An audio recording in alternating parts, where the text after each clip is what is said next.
Hi everyone, I'm Mary Wynn, Vice President of Dollars for Scholars at Scholarship America. Scholarship America is the nation's largest provider of private scholarships and the parent organization of Dollars for Scholars. Now, together with our Dollars for Scholars communities, Scholarship America helps students pursue and complete their post-secondary education beyond high school with scholarships. Now, before we get started, I'd really love to know which Dollars for Scholars communities are with us here today. So if you wouldn't mind, please type your name of your community and the state. And I'll kind of shout out the first 10 that I see or so, just to get a sense of who's here and also to make sure that our interactive part of this presentation is working. So we've got Temecula, California in the house. Who else do we have? We've got Chico, California, South Carolina, Stamford, Connecticut, all right, East Coast, Hollywood, Florida, Middletown, Connecticut, Bluebell, Pennsylvania, Wellesley, Massachusetts, Dallas, Georgia, how y'all doing?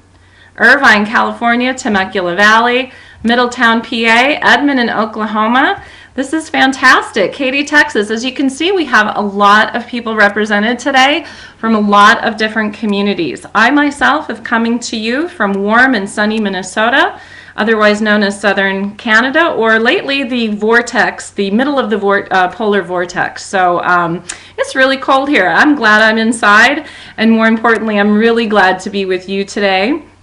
This is our first College Week Live Dollars for Scholars Day, and I hope you've been enjoying the presentations and learning a lot about how to finance your education beyond high school. And I'm here to talk to you about another important source of money for you, and that's scholarships. So within the next 40 minutes or so, I'm going to be talking to you about how you can be a successful scholarship applicant. And throughout the presentation, I'm going to stop a few times and ask questions, and we'll also have time for questions at the end. So make sure you jot your questions down, and I hope I get to most of them. But before we start talking about where to find scholarships and how to get ready to apply for them, let's just take a couple of minutes to talk about why scholarships are important. And actually, I want to turn that question around to you, and I want to ask you, why are scholarships important to you? I mean, why have you taken the time today to be with me here to learn about scholarships? So if you wouldn't mind, just write down your answer to that question. Why are scholarships important?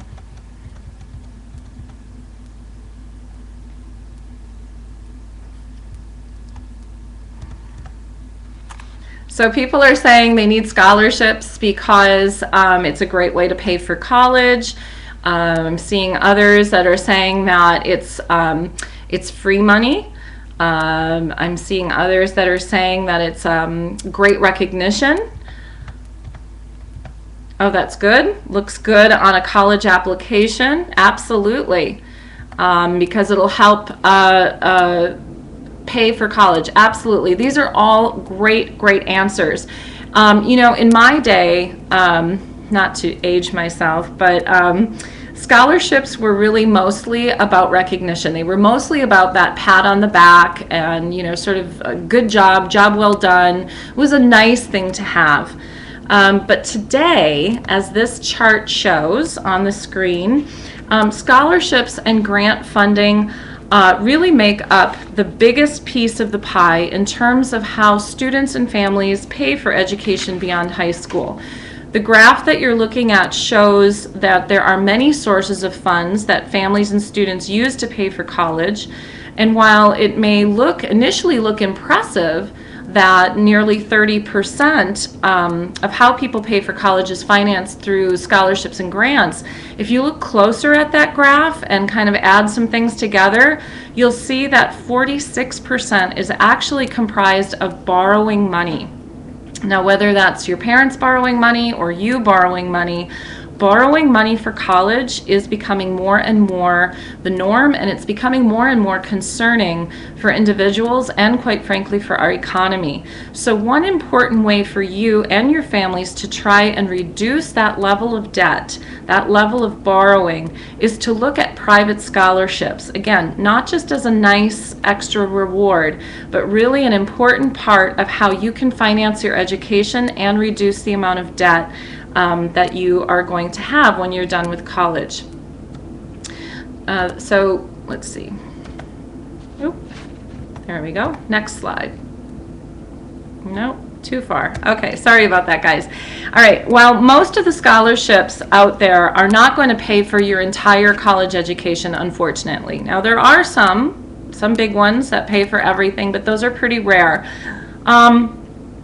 Nevertheless, scholarships really are an essential component of bridging that gap between the increased cost of college and the reduced amount of money that's available through state and federal grants, and also, unfortunately, the reduced amount of ability for a lot of families to make up that gap.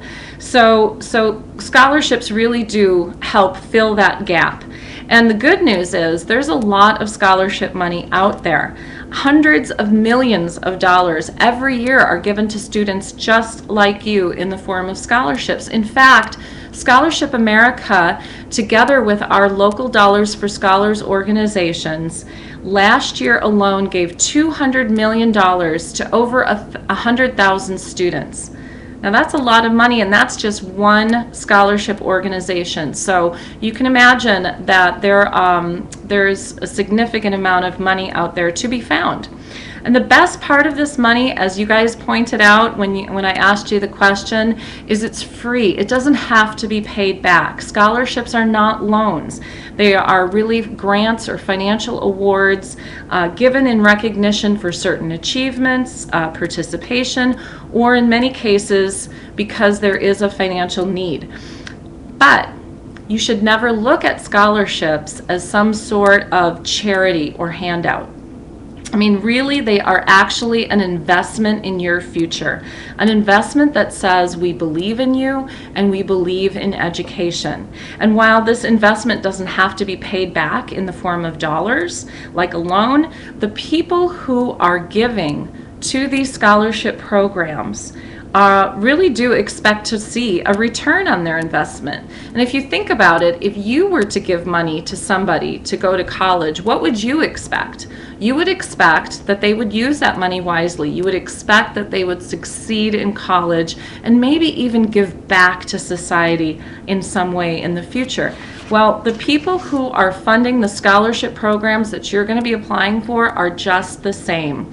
They want to see you succeed, and they believe that you can. More importantly, they believe that you can. And really, that is, in and of itself, that's a tremendous gift. And if you really think about it, okay? So let's talk about now how to get ready. How do you go out and how do you start to think about applying for scholarships?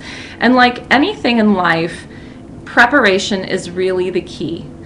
You are going to be more successful the more prepared you are. So let's talk about getting prepared.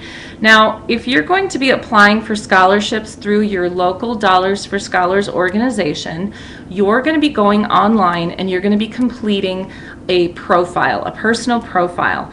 And the information you provide on that profile is going to match you to scholarships that you qualify for in your community through the Dollars for Scholars organization, as well as scholarships that you may qualify for from other organizations, national organizations.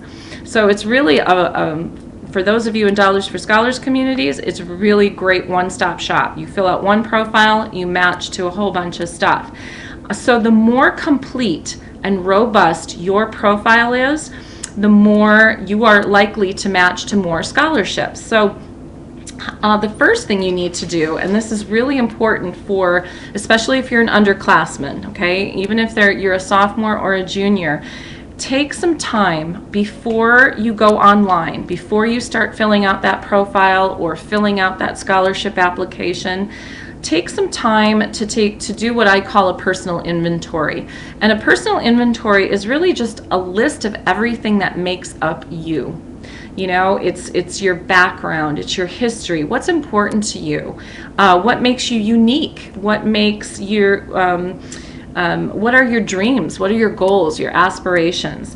It's important to think about and write about this information and write it down so before you start, so that you don't leave anything important out. You know, it's really easy once you get online or once you get an application in your hand and start filling it out. It's really easy to forget things. It's really easy to kind of go blank. And so this just helps you really be prepared to put your best foot forward.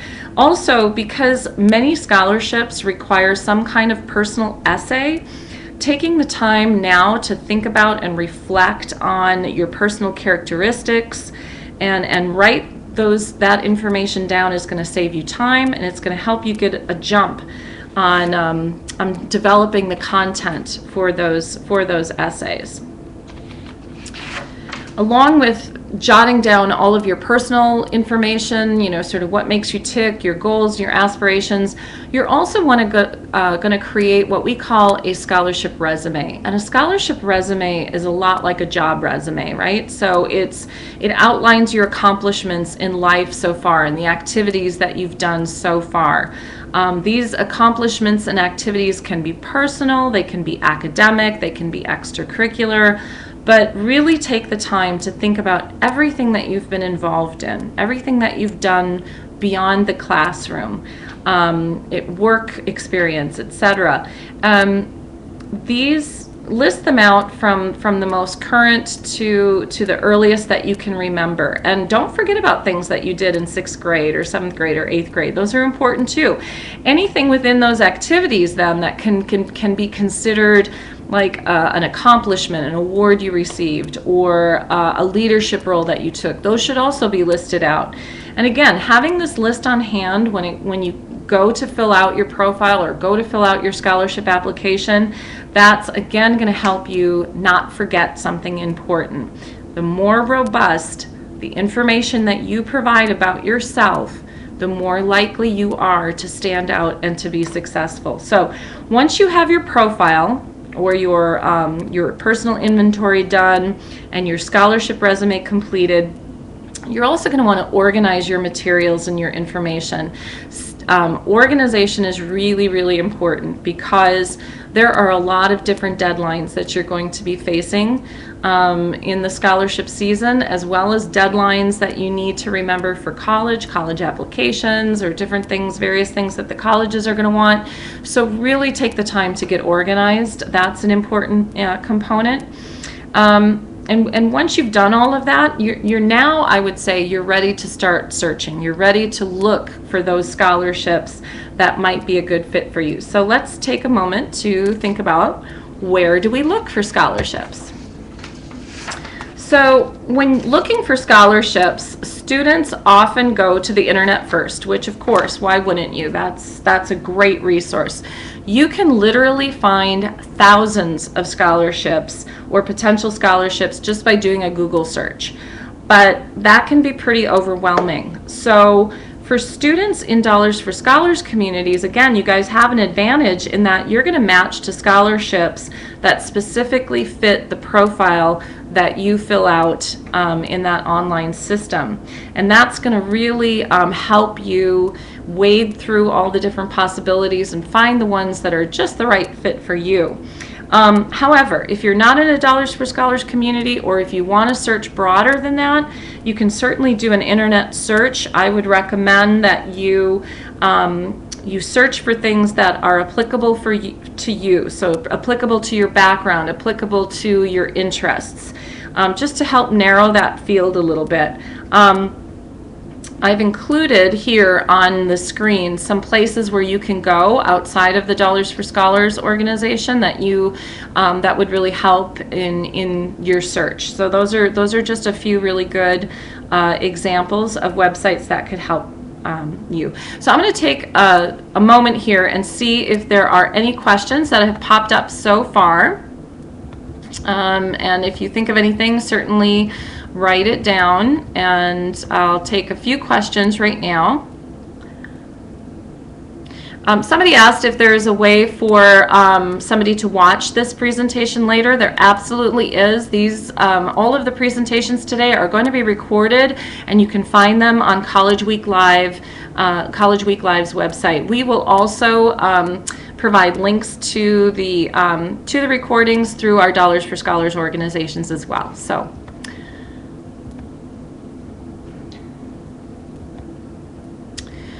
Somebody asked what is the likelihood of getting a scholarship? You know, that's a great question, and it really depends on the scholarship, and it depends on the sort of the pool of potential applicants. So, in other words, if it's a national scholarship that's very broad in its criteria, you could be looking at hundreds of thousands of students that are applying for that scholarship or that, you know, those few scholarships.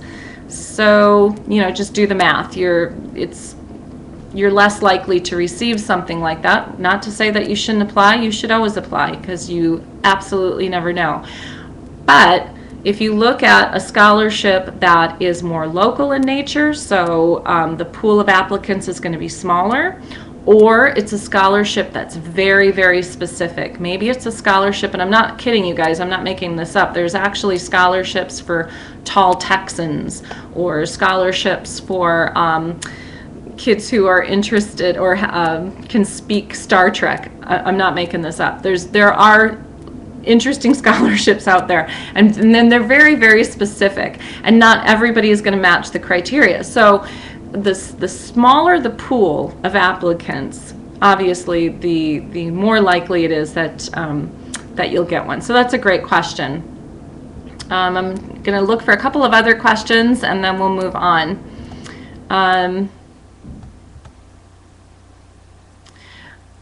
The best scholarship website to search on, that's a good question, and I think that really, again, depends on what you're looking for.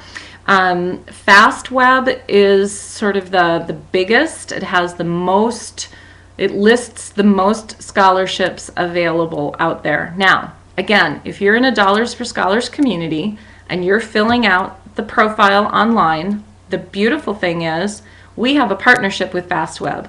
So when you fill out your profile, it will not only match you to scholarships available in your local community, but it'll match you to scholarships available on FastWeb, so you don't have to fill out two profiles.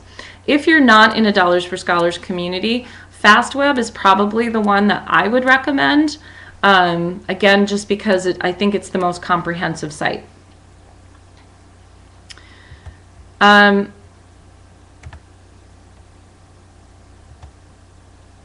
So a couple more questions here. Somebody is asking a really interesting question. I'm sorry, it's a long question, so I need to kind of look at it. Somebody asks if there is a fee for Dollars for Scholars to assist in getting a scholarship. That's a great question. The answer is no.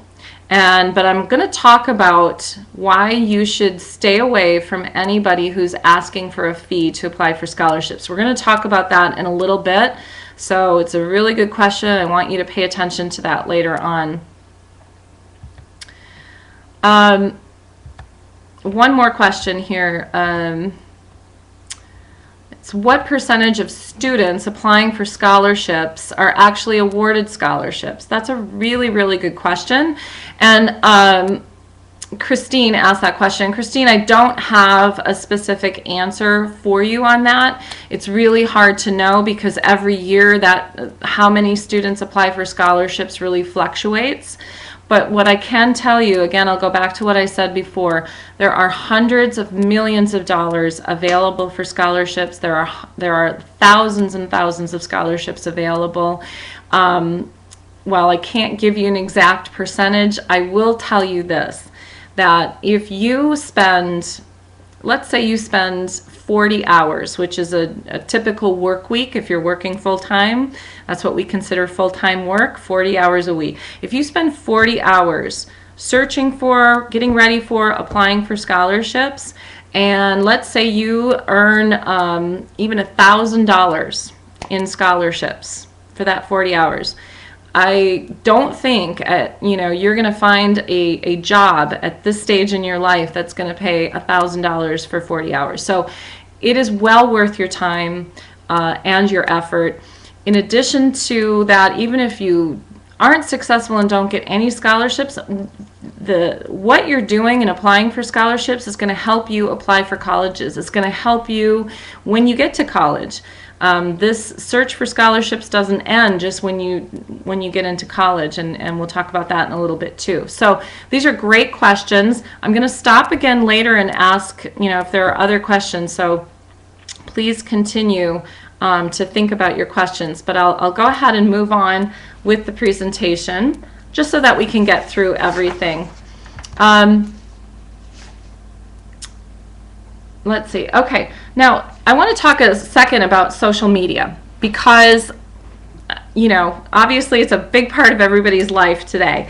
And social media is quickly becoming another great online resource for you to search for and find out about scholarship opportunities. For example, on the screen, I've listed just a few Twitter handles that if you use Twitter, if you are into that, you might want to follow these Twitter handles to ensure that you're making the most of every opportunity afforded to you. So in addition to these Twitter feeds, following certain hashtags can also help you with your scholarship search. For instance, something like hashtag scholarship chat or hashtag scholarships, something along those lines. So again, think about how you can use social media to help you in your scholarship search. Now, whoops, sorry, I'm having problems here. All right. However, using social media is a great tool and a great strategy for finding scholarships and actually even preparing for college, but there's really some very important do's and don'ts to keep in mind when it comes to social media, and I just want to touch on these a little bit. I'm sure you guys all know that anything that you post online is not private, okay? Nothing. I don't care what they say about Snapchat. It's not private. I have a teenage daughter, so I guess I'm just giving you the lecture I give to her. But even if your privacy settings in Facebook and that type of thing are on lockdown, as long as people can comment on it, forward it, share it, retweet it, or otherwise attribute it to you, it is not private. So I really want you to think about this because you're in a place right now where you're applying for scholarships, you're applying for college, and you never know who is going to look into you. So when it comes to thinking about your future, I guess just remember this sort of rule of thumb. If you wouldn't want your grandma or your college admission officer to see something about you, to read that post or see that picture, then just don't put it out there for anyone to see. So it's just kind of a good rule of thumb to follow. If you think those of us in the adult world aren't looking, think again. This is important. More and more colleges now are using social media sites themselves to not only attract new students, but actually to find them and kind of look into who's applying to them. More than a third of colleges who were surveyed said that what they found out about potential students or student applicants that they were looking at in social media did not make them feel good about the students they were researching. So again, be really careful about what you're putting out there. Scholarship providers could also be looking, but now instead of being afraid of it and not putting anything out there, I don't mean to suggest that. I think that you can use social media to your advantage, and I really think you should use it to your advantage. So start thinking about how your social media sites, start thinking of them in a different way right now. Before they were all about social, which is great, but maybe now you could think about them as a way to showcase your talent, to showcase what you've done, your volunteering, your interests, your work, and And on the screen is just a few tips about how you can do that. So again, in a nutshell, just think about what you would want scholarship providers and colleges to find out about you and what you don't want them to find out about you. And that's just a good rule of thumb to live by when it comes to social media. Okay, let's move on and talk about the fact that not all scholarships and scholarship search should be done using the internet. They're great resources, but let's not forget about looking offline as well. Your guidance counselor at your school or your college counselor is a great resource for you to find available scholarships. They're very knowledgeable. They look into this stuff for you. So really use them. In addition, you should think about asking your parent or your guardian to check with their employer. A lot of companies offer scholarship programs for the children of their employees, so that's another great resource that often gets overlooked. Also, think about all of the organizations that you and your family are involved in, whether that's a religious organization, a labor union, some kind of community service group, or the military. Check with them to find out if they offer any scholarships. Sometimes they don't advertise them online. Sometimes it's just a word of mouth kind of thing. Word of mouth is a very effective way of finding scholarships. So on this slide, I've just put a few of the national scholarships that Scholarship America manages for different companies and corporations. You can find more of these by going to scholarshipamerica.org. The website's right there on the screen. These are just a few that I pulled out. Their deadlines are coming up relatively soon, so I wanted to pull these out specifically to show you. Again, lots of great scholarships out there for you to find and apply for. Now, I almost hate putting this slide in here because I hate the fact that anyone would prey on students and their families to make a fast buck. But the reality is there are some folks out there who would do that. And so this goes back to the question that somebody asked about whether they should pay a fee to Dollars for Scholars to apply for scholarship. You should absolutely pay no one to apply for a scholarship. Absolutely no one. If they are a reputable scholarship provider, like Scholarship America and Dollars for Scholars, they will never ask you for a fee. Okay? This is a service that we provide. This is our mission. This is what we do. And the majority of scholarship providers out there are exactly like us. This is their mission. This is what they do. They do not want your money. They want to give you money. So if anybody is asking you for money to help you search for or apply for scholarships, just move on. Don't even bother with it. Next, I would say to you that it's sort of that old adage, if it sounds too good to be true, it usually is. That applies to scholarships as well.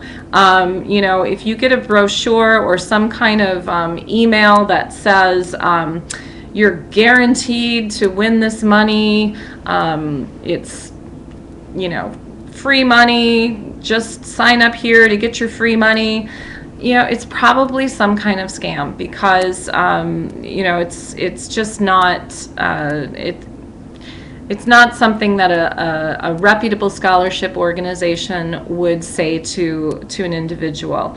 No scholarship provider or no scholarship matching service can guarantee that you're going to get money. So when guarantees are made, they usually come with some sort of hidden condition, and those hidden conditions, aren't always great. So I would be very wary of anything that you see like that. You also want to watch out for any unusual requests for personal information, and what I mean by that is anybody who asks you for your bank account number or your parents' bank account numbers, credit card numbers, anything like that. Wow, that's really a red flag, and it's a scam. So they could potentially use that information in an identity theft scam. So just just use caution for sure when you see anybody who's asking for any kind of personal banking or credit card information. And finally, any unsolicited opportunities that come your way can also be suspect. Just make sure you research an organization. If you get something that's unsolicited and you've never heard of this group before, take the time to find out who they are, and ask an adult or somebody at school to help you do that too. Just to make sure that it isn't a scam. So I'm going to stop here again for questions and see if anybody has any questions about the last little bit that I've been talking about. Let's see here. Somebody asked, Jessica asked, if anybody can go to Scholarship America and apply for scholarships. Absolutely.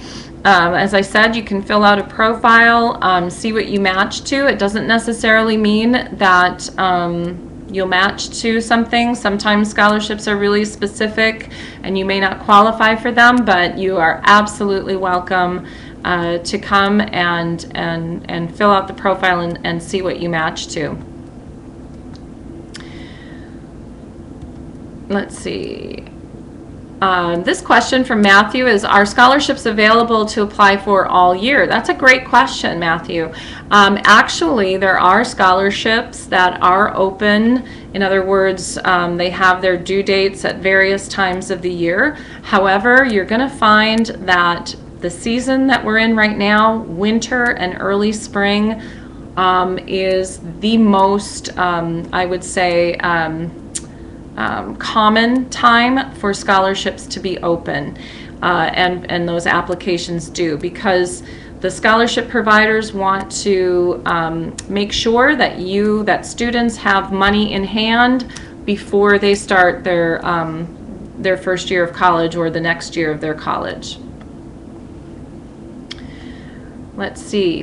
This is a great question. Also, the question is, are scholarships only for high school seniors? Absolutely not. And I'm really glad you asked that question. While the majority of scholarships are intended for high school seniors to help them pay for their freshman year of college, there are more and more scholarships that are available for students who either are younger than seniors, like juniors or sophomores, and also scholarships that are available for students who are already in college. And this is a really, really important point. Once you get to college, don't stop looking for scholarships.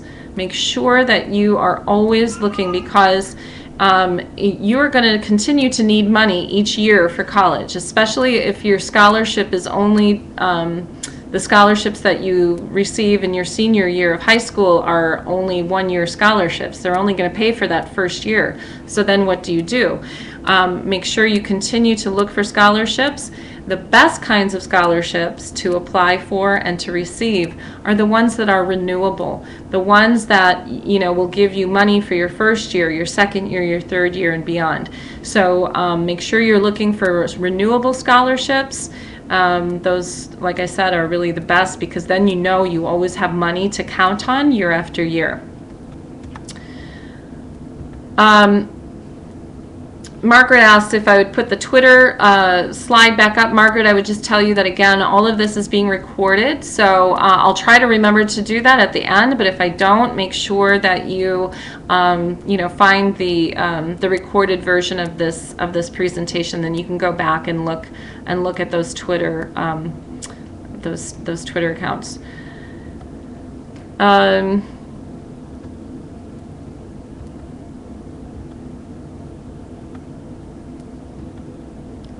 Nicole asks, what is the average scholarship value? I think that's a great question too.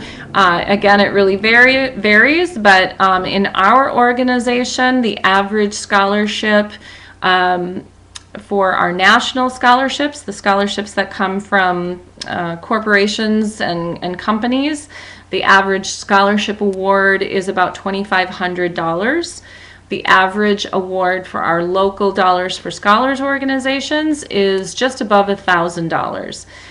What the average is nationally, I would suspect is even higher because there are some very, very large scholarships that some organizations offer, and that kind of skews the averages a bit. But, I would generally say local scholarships are going to be in that $1,000 to $1,500 range, the average, and something bigger, something national is going to probably be closer to $2,500, somewhere in between $2,500 and $5,000.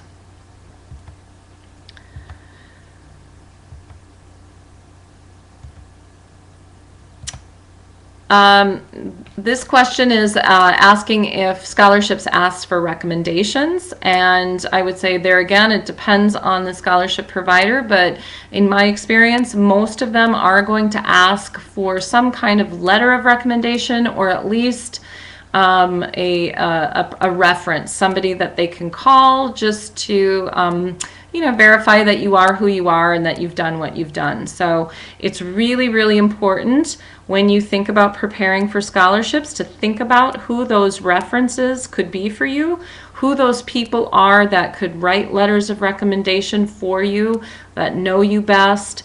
I would think about teachers, I would think about counselors, coaches, religious folks, anybody that you've done any volunteering for. So really give that some thought and ask those people early. Don't wait till the last minute to ask them to write you a letter of recommendation.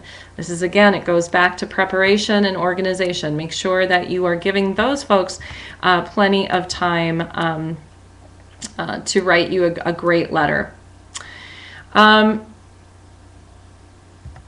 Okay. So I'm going to go ahead and move on, and again we'll take some more questions at the end. There's a lot of great questions out there. I think I'm seeing a lot of the same questions, so I think I'm answering most of them.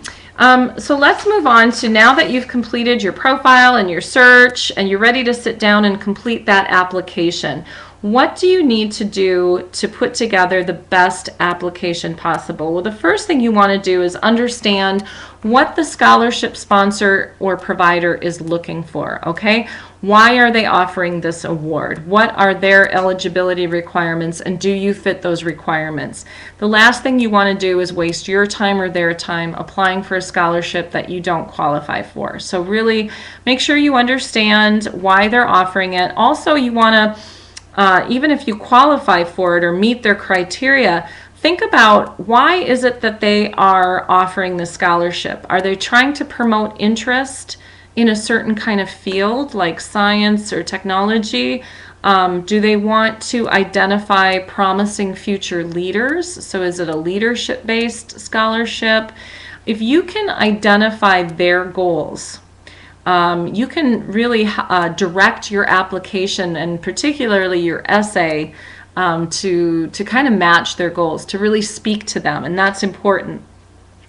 Thinking before writing sounds like a no-brainer, but I can't tell you how many times we see essays and applications that clearly there wasn't any thought put into it. I've even seen scholarship essays where the student or the applicant just completely reused an essay for somebody else and didn't bother to change the name of the scholarship provider or the name of the town or whatever it was. And so things like that, that's going to disqualify you pretty quickly. So make sure that you think before writing, you brainstorm ideas about what you want to say about yourself, create an outline, and more importantly, really think about how you can make yourself stand out in the crowd. If you are one of 100 applicants,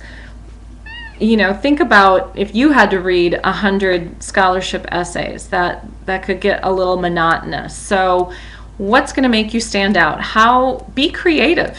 If the question is, what obstacles have you overcome? Don't start out your essay saying, I have overcome many obstacles in my life.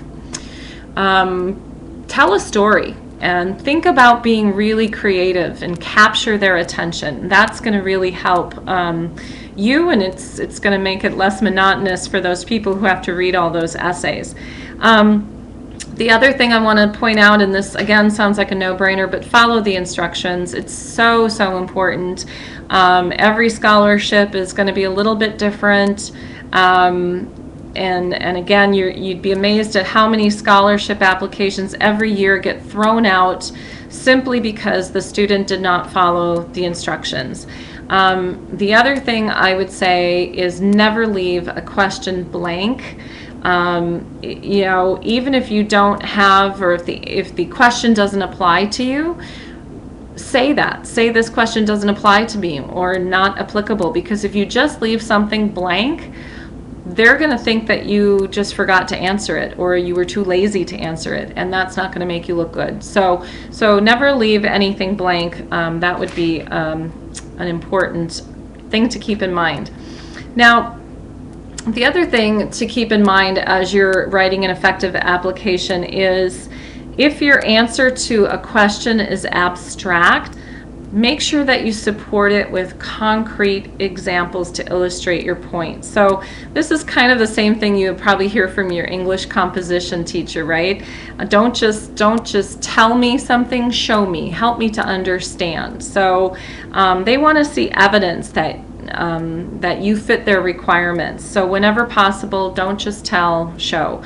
And proofread everything. My goodness, it's very common to see things with that are misspelled, or punctuation in the wrong place. Again, if it's between you and one other person, and the other person doesn't have those mistakes, they're probably going to give it to the other person. So it really does matter that you proofread, and don't just proofread yourself. Make sure you're asking one or two other people to look at what you've written, because oftentimes you can look at something 10 times and not see something that the next person's going to see immediately. So make sure you're asking people to help you.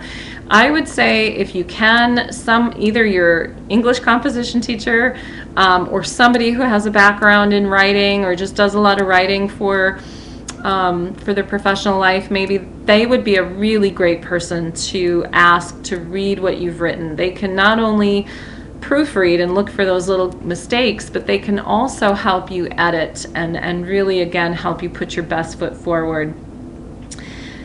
Finally, or not finally, but don't wait till the last minute. I mean, I can't tell you how important this is. Don't use the deadline for filling out the profile or completing an application as your deadline. Whatever the deadline is, your deadline needs to be at least 2 weeks in advance. And the reason for that is it gives you plenty of time to do all of the things that we just talked about, right? Proofreading, making sure other people read it. If it's an online profile or an online application, if you wait till that last minute, which too many people do, unfortunately what happens is all those people coming in to that server at the same time, servers can crash, and your profile or your application could get lost. So don't wait till the last minute. And finally, again, don't be afraid to ask for help. There are so many people out there, whether they're in your school, your family, your community, your neighbors, they're willing to help you. They want to help you, and give people plenty of time and plenty of notice, and they'll be sure to help you.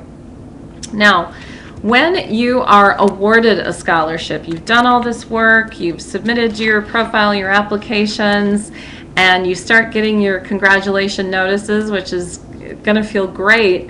It doesn't end there. In a way, it only kind of begins. You want to make sure that you and your family, first of all, read very carefully any of the policies and requirements that come along with that scholarship. For instance, do you need to formally accept the award from the scholarship provider? And if so, when and how do you do that? Oftentimes, if you don't tell a scholarship provider that you accept their award, they'll give it to somebody else. they'll assume that you don't want it, and that's the last thing you want to have happen. So make sure that you read everything carefully. Oftentimes a scholarship provider will want you to write a thank you note, or they'll want you to participate in some kind of an event where you get to meet the donors, the people who have donated money to the scholarship fund. That's really, really important. So make sure you take the time to understand what the expectations for that scholarship is, and that you familiarize yourself with those details. You're also going to want to know how colleges and universities that you're interested in attending are going to treat that scholarship. This is really important. Make sure you contact the financial aid office and ask them about their policies regarding outside scholarships. Now, ideally, and most of them will do this, they will not reduce the grant money that they were going to give to you.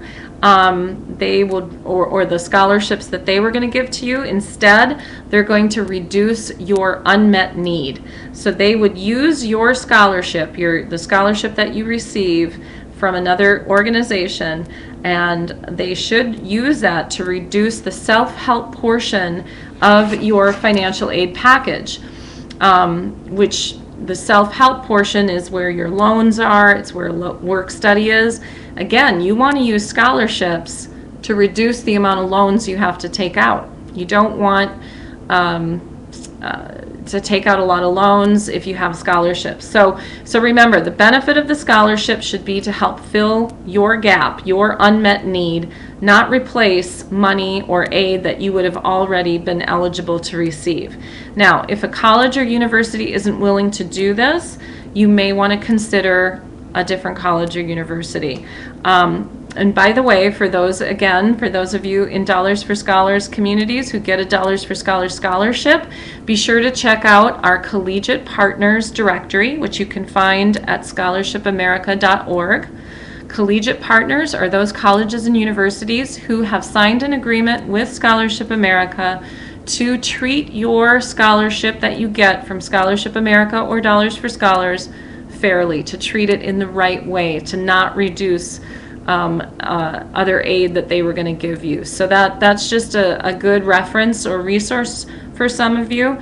Again, for others, just make sure you contact the director of financial aid or a financial aid officer at your college or university and find out how they're going to treat your scholarship. Finally, make sure you say thank you to those who gave you the scholarship. It's really disheartening every year to see how many scholarship awards, how many students don't say thank you. And why is this important? Because for those people who give their hard-earned money to a scholarship program, it means so much to them to hear from the student, that received the money. That thank you goes a long way. It makes sure, it ensures that donor will give again, so another student in the future can continue to receive scholarships. So please be sure to say thank you, and be sure to tell your story. They love to hear about who you are, what your goals are. They love to hear how you're doing in the future. So don't just say thank you once. Make sure you come back again. And that leads me to my last point on this slide, which is to think about how you can give back. Okay? You may not be able to give back and donate money, but you can give back in other ways. Can you volunteer for that scholarship organization in the future? Can you help them raise money? And maybe someday, when you're out of school and you're into your career, think about donating money to a scholarship organization, and ideally the same scholarship organization that gave you a hand up. That's paying it forward and giving back, and that's the best thing that you can do to say thank you. So I've given you a lot of information. Let's see, I want to finish on this slide. A lot of foundational information to go out and start building upon, but at the end of the day, you really have to put the time in, the preparation time, and the work in order to be successful. And again, like I said earlier, think of it like a part-time job. It's can be a pretty lucrative part-time job, but you got to put the time and the effort into it. So it's definitely worth that time. What's on the screen right now are just a couple more resources for you from Scholarship America that you can use and share with your family and your friends.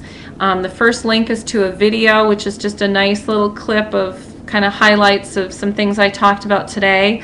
Also, we provide information about scholarships weekly on a blog that we produce called The Scholarship Coach. And it's a blog that appears on usnews.com. There are new posts to go to every week, and if you like us on Facebook, you'll get those new posts first. So that's a little tip for you. You can also find on that link an ebook which has 6 months worth of these blog posts. So if you don't feel like you've missed out, you can always go back and look at the ebook and catch up. So I want to end by thanking College Week Live very, very much for partnering with us to put on this great Dollars for Scholars Day today. I want to give special thanks to our Dollars for Scholars organizations and volunteers and the donors out there who do such great work every day on behalf of students. And to students, I wish you great, great success in your scholarship search and your education beyond high school. I'm so glad you took the time today to learn what you learned. And now we have about 10 minutes or so for more questions. So fire away and I'll answer as many as I can in that time. So this is a good question. It's and I'm really glad to see it because it's a question that's coming from a freshman in high school. So wow, kudos to you for being so on top of things. The question is, I'm a freshman in high school. Is it too early to start applying for scholarships? Now, there may not be scholarships or very many scholarships that are specifically for freshmen. However, what you can do right now is what I talked about. Start getting yourself ready. Start if there's a profile that you can fill out online and you can start keeping track of all of the activities you're in, all of your accomplishments. Start thinking about what's important to you, what you want to do. All of those things are great things to do to prepare for when you do become a junior and a senior and more scholarship opportunities are available to you. And for sure, keep up that great work. That 3.9 GPA that you talked about is fantastic. That's one of the best things that you can do to help ensure that you'll be successful. A question from Deidre is, how do you find the scholarships that offer the full 4 years? So in other words, the renewable scholarships. It's just a matter, Deidre, of really looking for those types of scholarships. You could certainly do a Google search or some kind of search online for renewable scholarships.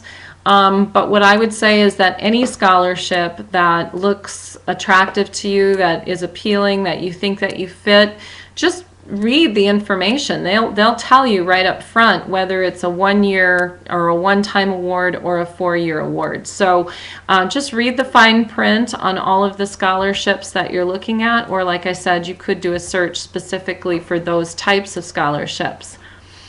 Joanne asks if she can use the same letter of recommendation used for college applications. I would say absolutely. If it's a letter of recommendation that is obviously very glowing about you and it's very generic, it kind of tells everything about you, there's no reason why you couldn't use that. Now, there could be some scholarships that ask for recommendations on a very specific element about you. For instance, if you were applying for a scholarship for, say it was a scholarship for math students, the recommendation that they're looking for might want that to be specific about your math abilities or your math achievements or something like that.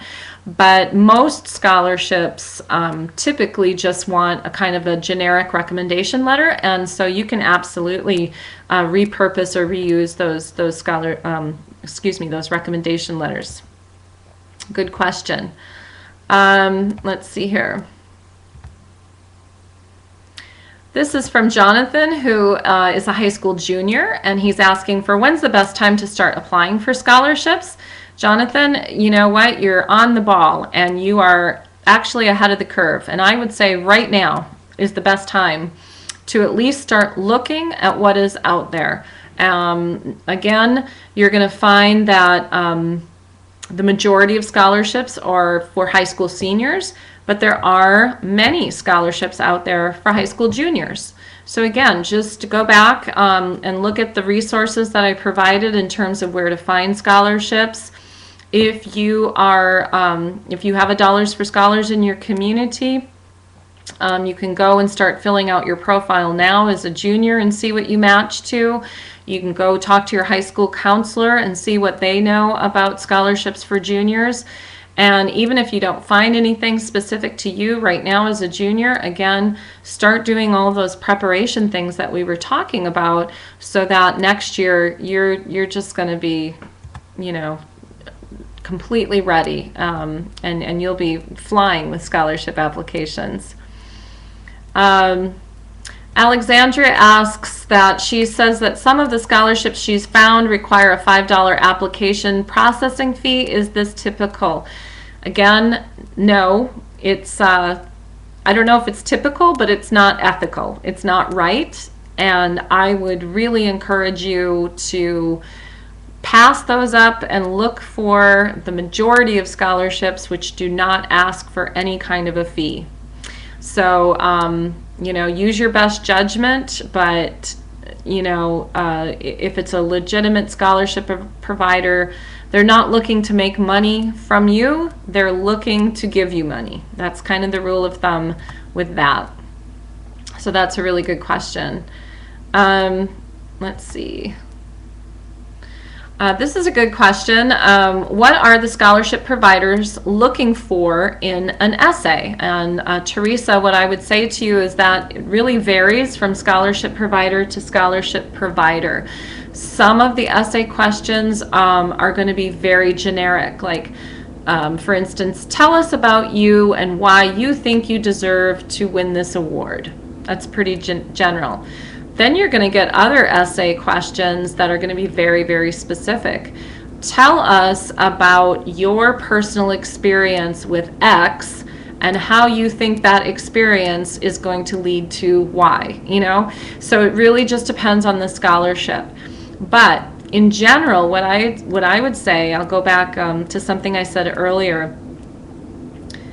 Whatever it is, if it's general or if it's specific, really, really make sure that they understand who Teresa is, okay? Try not to make this, you know, kind of a really bland response to the question. Try and be as creative as you can be. Try and think about the question from a different angle that other people might not. And at the end of the day, what you want that scholarship committee to come away with is a really good and memorable impression of you. Not just your answer, but you. You want them to feel like they know you through your essay question. So if that doesn't feel natural to you, and it doesn't feel natural to a lot of people, again, ask for help. You know, you've got great teachers at your school, or maybe you know somebody personally in your family or your circle of friends who's a good writer, creative writer. You know, just ask for help, because it can mean the difference. Thank you for that question. So I'll just take a couple more here. We're almost at the end of our time. This is from Sarah, who actually knows, good for you, Sarah. She knows what she wants to do. She wants to be a special education teacher. Are there any scholarships or programs that will help pay for her to become a teacher if she works in a certain area, and how do you find out about this? That is a great question, Sarah. There are scholarships out there for specific fields, whether it's special education, whether it is nursing, whether it's science and technology or mathematics. So if you know that you're interested in studying a particular field, or you want to go into a particular career, make sure that you are, if you're filling out a profile, make sure that you are putting that in your profile. If you're doing a search for scholarships, make sure that you are searching for scholarships for special education teachers. So that would be the first thing. The second thing is there also can be different government programs or programs through the college or university that you're interested in that will also help either pay for your college, or they might forgive your loans if you go into that field. So again, I would say use your counselor at your high school to help you, do internet search, talk to the financial aid director at the college or university that you're interested, or look at what they have to offer, and you'll find a lot of resources, because you're right, there are some fields out there where they're desperate to have people in those fields, and there are some programs set up to help incent students to study that and go into that field. So that's a really great question. Thank you for asking that.